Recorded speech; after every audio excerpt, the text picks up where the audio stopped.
Havendo número regimental, declaro aberta a 18ª reunião ordinária da terceira sessão legislativa ordinária da 20ª legislatura, realizada em 18 de março de 2025. Convido o deputado Isaías Regis e a deputada Dani Portela para ocuparem, respectivamente, a primeira e a segunda secretaria.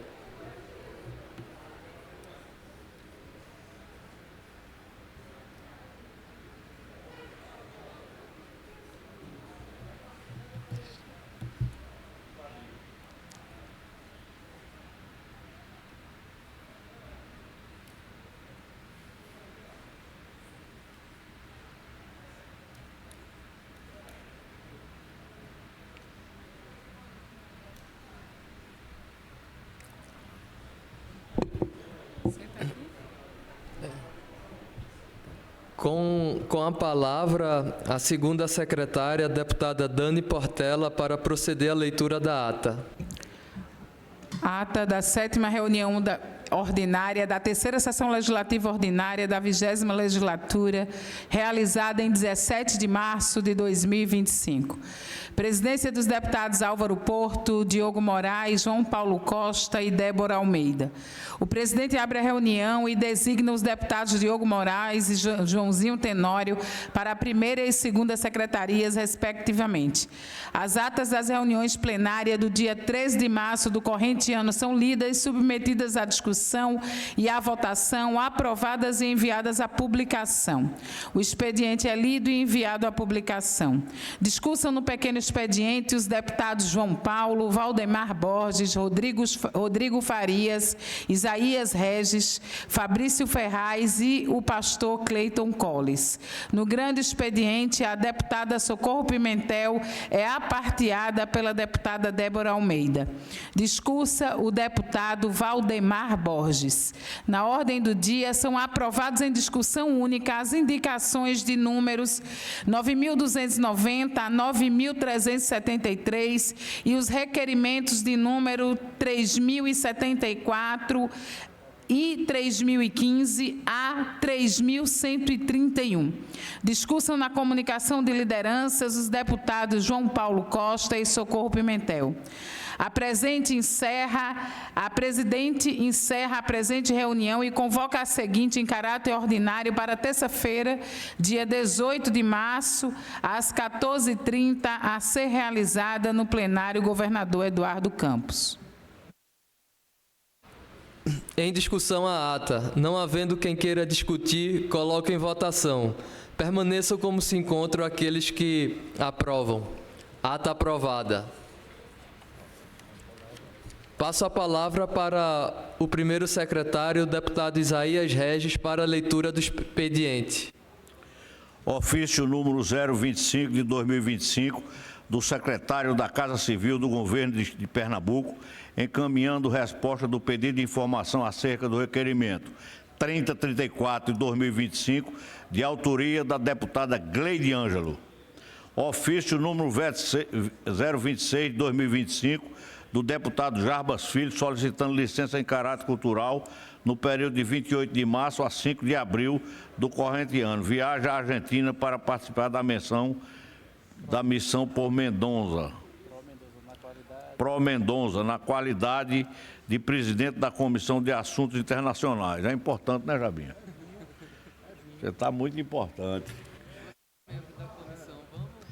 Ofício 81 a 83, da excelentíssima senhora governadora do Estado de Pernambuco, encaminhando em devolução no prazo previsto no artigo 23 do inciso 3º da Constituição do Estado de os projetos de lei ordinário números 2423 de 2024, 2512 de 2025 e 2050 de 2024. Requerimento do deputado Gilmar Júnior, solicitando dispensa da presença nas reuniões plenárias dos dias 18, 19 e 20 de março do corrente ano, para viagem a Brasília. Essa é a pauta de hoje, senhor presidente. Pequeno expediente, com a palavra o deputado João Paulo Costa, do PCdoB. Palavra a deputada Dani Portela, do PSOL.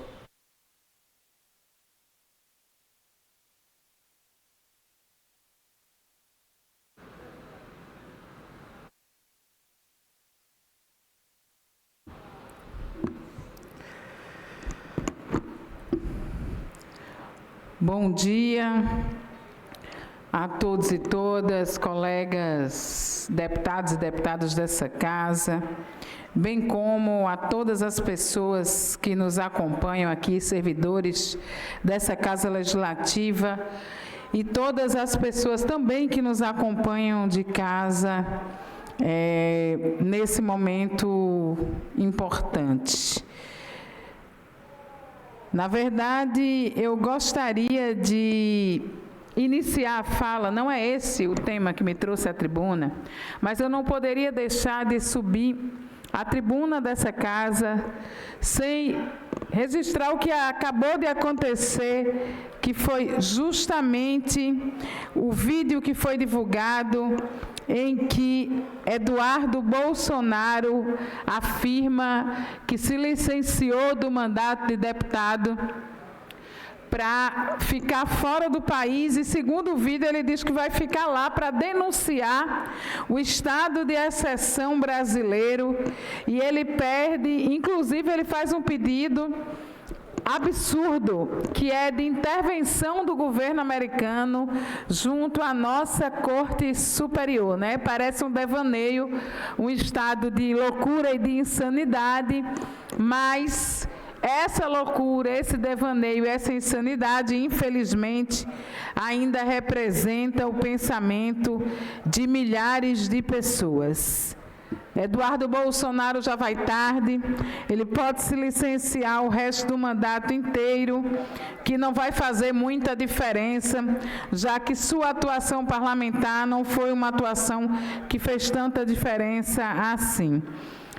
Nós estamos no mês de março, o mês de março das mulheres, e eu gostaria de subir aqui nessa tribuna para lembrar que ontem nós abrimos aqui na Assembleia Legislativa de Pernambuco o Alep Mulher. Então, gostaria de usar a tribuna dessa casa para parabenizar a iniciativa dessa casa na figura do presidente Álvaro Porto, do primeiro secretário, deputado Francismar, que dão continuidade a um trabalho que tem sido tão bom quando a Alep de fato é a casa do nosso povo, trazendo uma série de serviços para as mulheres, num mês que é um mês de comemoração, mas também um mês que marca muitas lutas, né?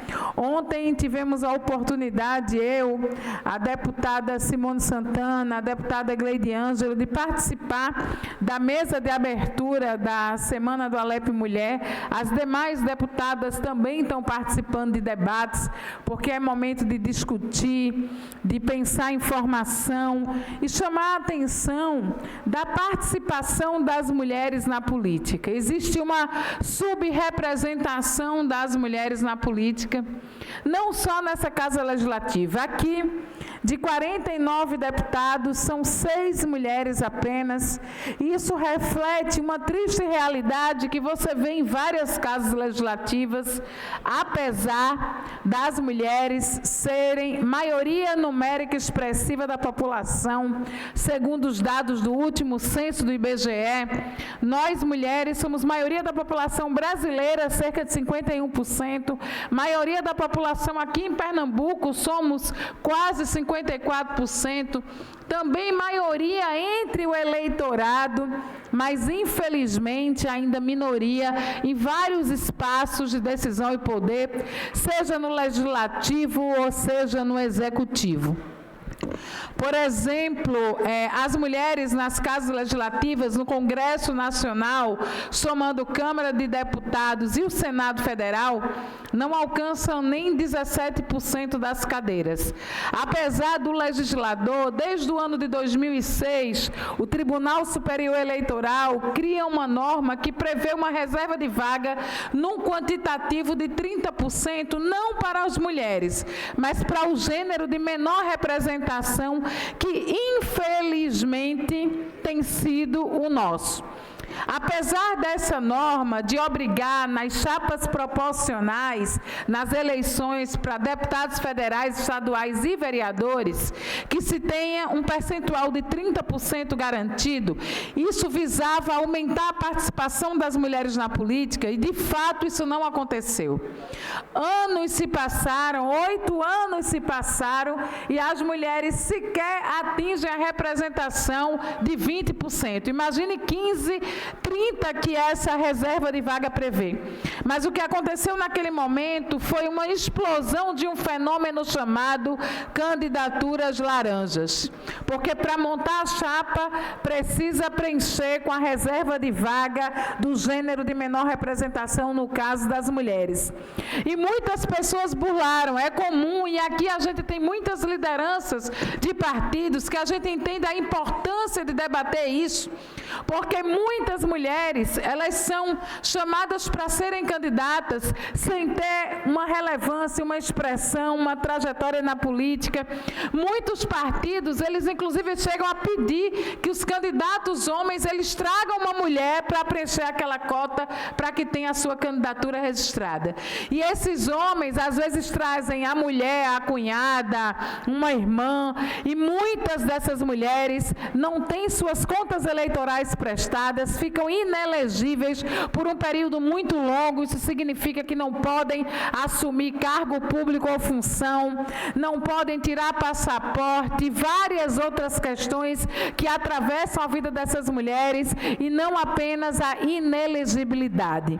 Então, nós precisamos falar nesse mês de mulher da importância da participação das mulheres na política. Vários países fizeram essa discussão de maneira muito mais profunda.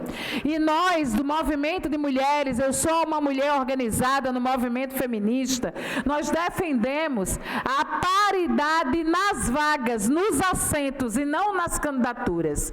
Esse 30% deveria ser nos assentos e nas cadeiras e não apenas nas candidaturas. Mesmo reservando vaga, reservando recurso e reservando tempo de televisão, a política ainda é um ambiente inóspito para muitas de nós. Mas com mais mulheres na política, há mais políticas públicas pelas mulheres. Que nesse mês de março, a gente tenha consciência da importância da participação das mulheres na política, em todos os cargos eletivos, que a gente possa ampliar essa participação, pois nós, mulheres, somos plurais, somos diversas, mas não estamos dispersas. Obrigada. Próximo orador, o deputado João Paulo Costa, do PCdoB.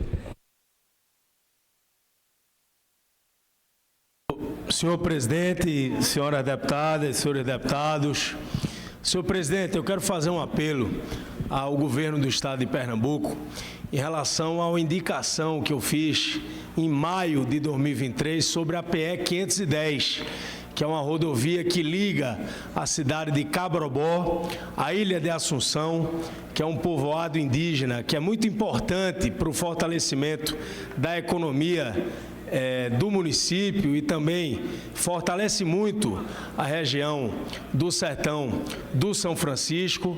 É uma rodovia que está intransitável, que tem acontecido de 5 a 6 acidentes por semana.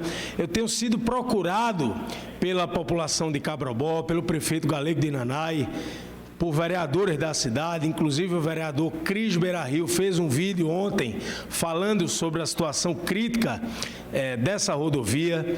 A Ilha de Assunção é responsável por produzir 80% da produção agrícola do município. Lá se planta muitas culturas como coco, manga, uva, e realmente é muito importante que o governo do estado coloque como prioridade a requalificação da PE 510. São 19 quilômetros de extensão. O governo do estado lançou o pé na estrada com o compromisso de investir 5,1 bilhões de reais para requalificar diversas estradas de Pernambuco. Inclusive, tem atendido algumas indicações do nosso mandato, como a PE 540, que liga a cidade de Mourelândia ao distrito de Cariri-Mirim, que já foi dada a ordem de serviço. Hoje, o governo do estado tive a informação que em janeiro já teve um investimento de 2,1 bilhões de reais e está requalificando algumas estradas de Pernambuco, e eu peço que o governo coloque como prioridade para realmente requalificar essa rodovia, que é tão importante não só para fortalecer a economia do município de Cabrobó, que é um município que eu tenho muito carinho e que a gente tem trabalhado muito para melhorar a qualidade de vida do povo dessa cidade, município que me fez o deputado mais votado de sua história, onde eu mando um abraço para o meu amigo prefeito Galego Naná e todos os vereadores do nosso grupo, e também fortalece muito a economia do sertão do São Francisco. Também quero parabenizar o governo Lula, senhor presidente, com a medida que foi anunciada hoje, que vai isentar de pagar o imposto de renda aquele que recebe até R$5 mil. Foi uma medida importante que vai beneficiar 10 milhões de brasileiros e também terá um desconto do imposto de renda daquele trabalhador brasileiro que ganha entre 5 e 7 mil reais. Mais uma vez, o governo Lula mostra o compromisso que tem com o povo brasileiro.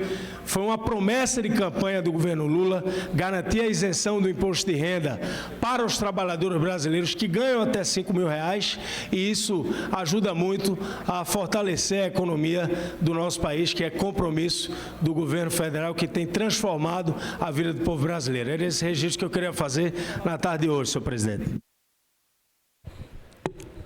Com a palavra o deputado Sileno Guedes, do PSB.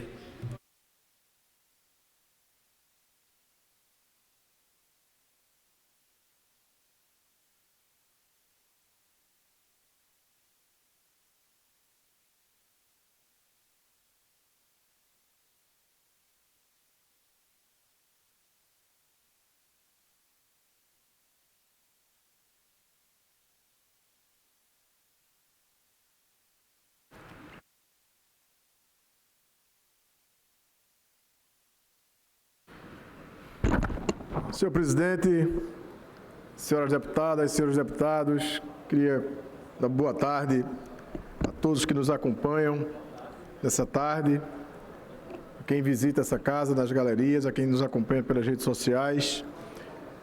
Senhor presidente, eu trago nessa tarde uma preocupação com relação a um setor da economia extremamente importante para o nosso Estado. Um setor que tem uma importância, como falei, na economia, mas, sobretudo, de uma prestação de serviço de extrema importância para a população. Eu estou me referindo aqui a quem faz o transporte complementar em Pernambuco. Desde 2019, aliás, desde 2018, início de 2019, que essa categoria aqui em Pernambuco vem vivendo uma intranquilidade, quando então o deputado federal Daniel Coelho propôs uma mudança no Código Nacional de Trânsito que restringia a possibilidade desse tipo de transporte nas rodovias federais. Essa foi uma pauta que foi bastante debatida naquele período.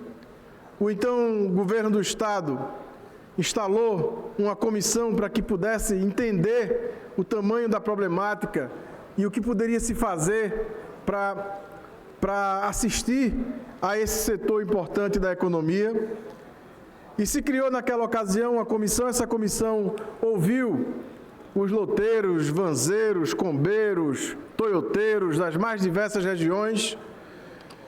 E em 2019, após muitas escutas, lá na cidade do nosso querido deputado Rodrigo Farias, lá em Surubim, foi assinado um decreto pelo então governador Paulo Câmara, que permitia esse tipo de transporte em nosso município, em nosso estado. E esse decreto foi regulamentado posteriormente por uma resolução interna da EPTI, como assim deveria ser, que é a empresa gestora do transporte intermunicipal, e se criou uma série se criou um protocolo para que esse transporte pudesse continuar acontecendo em nosso estado com segurança e prestando o serviço que presta à nossa população. Acontece que que no atual governo, e é esse o motivo que ocupa aqui essa tribuna, a EPTI não tem dado ao setor a importância que o setor merece. Não tem dado ao setor o reconhecimento da qualidade do serviço e da necessidade do serviço que esse setor presta à população de nosso Estado, em todas as regiões. Esse setor, ele faz o transporte onde o transporte regular não faz, ele liga distritos à sede de municípios, ele liga zona rural a distritos, enfim, ele faz ele faz roteiros e rotas que o transporte regular, como assim se chama, o transporte por ônibus, para simplificar a linguagem, que esse setor não faz. E precisa que a EPTI, a cada ano, valide as placas de aluguel que são concedidas para que as placas de aluguel para que esses carros continuem a rodar. E essa liberação só é feita no DETRAN pela EPTI. E só é feita a liberação quando se tem o contrato. Como a EPTI não está fazendo o contrato, a cada ano está se diminuindo ou se tornando novamente clandestino aquela van, aquela Toyota que já tinha a placa de aluguel, ou concedida pelo município, ou concedida pela própria EPTI após a assinatura do contrato. Então, essa preocupação vem se tornando mais latente e vem chamando mais atenção, porque à medida que esse serviço vai diminuindo, à medida que esse serviço vai novamente para a clandestinidade, você deixa de realizar a vistoria que está prevista na resolução da EPTI. Você deixa de ter as normas técnicas atendidas que está prevista no decreto e na resolução da EPTI. Então, você começa a colocar em risco, aí sim, começa a colocar em risco a população usuária desse tipo de transporte. É preciso que a EPTI atente para essa situação. É preciso que se renove novamente os cadastros. É preciso que se busque a conclusão dos contratos de quem ainda não tem o contrato. Esses contratos precisam ser renovados ano a ano para a liberação do CRLV junto ao DETRAN. Caso contrário, as placas são canceladas. Caso a EPTI não dê essa liberação, essa declaração, não dê essa declaração, o CRLV não é liberado, ou só se dá a declaração dando baixa na placa de aluguel. Dando baixa na placa do aluguel, volta-se à clandestinidade, ou, o pior, o serviço aos poucos vai morrendo.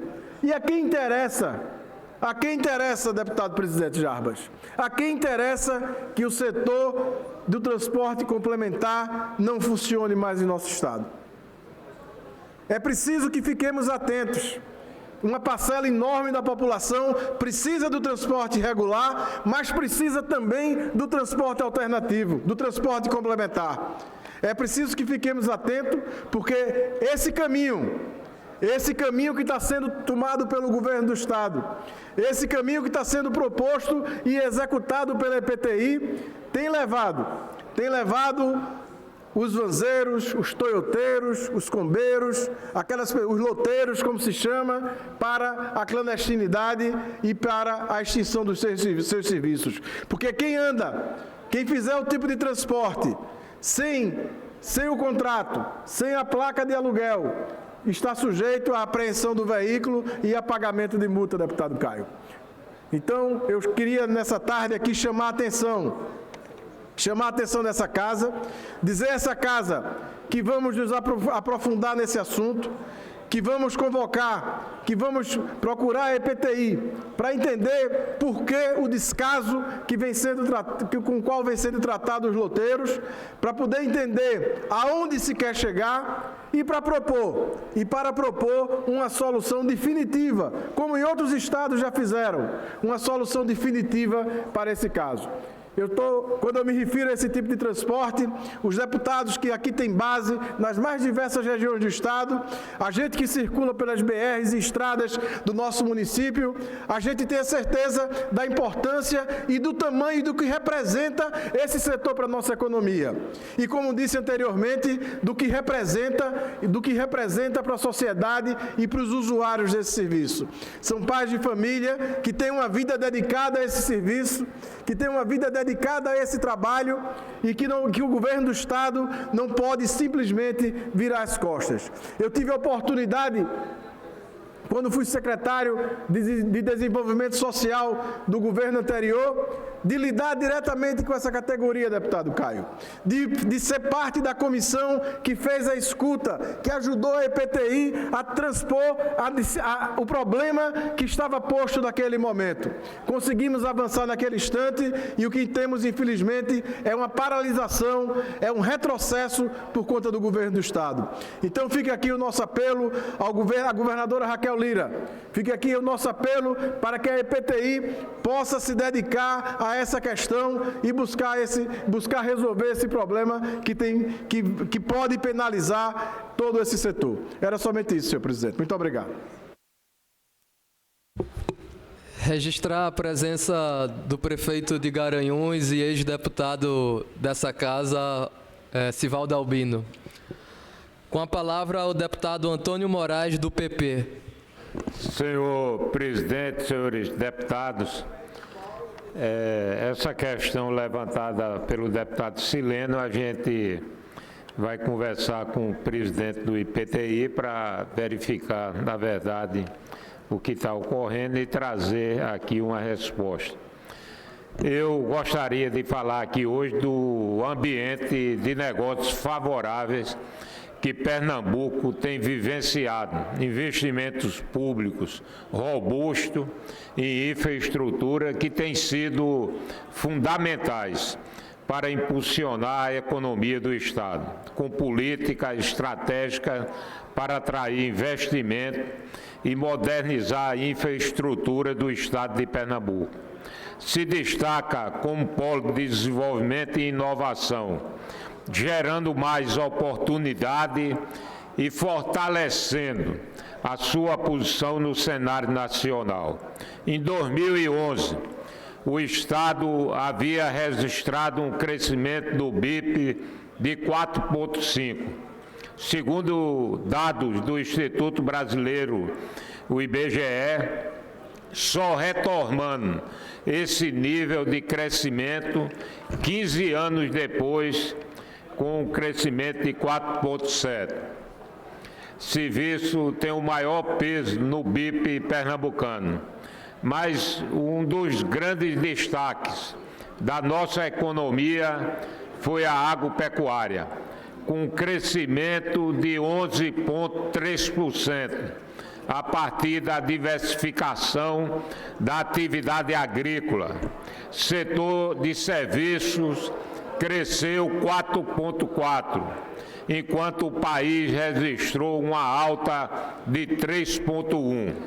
A indústria teve um crescimento de 4,6%, quase 1% a mais do que registrado pelo Brasil, que cresceu 3,7%.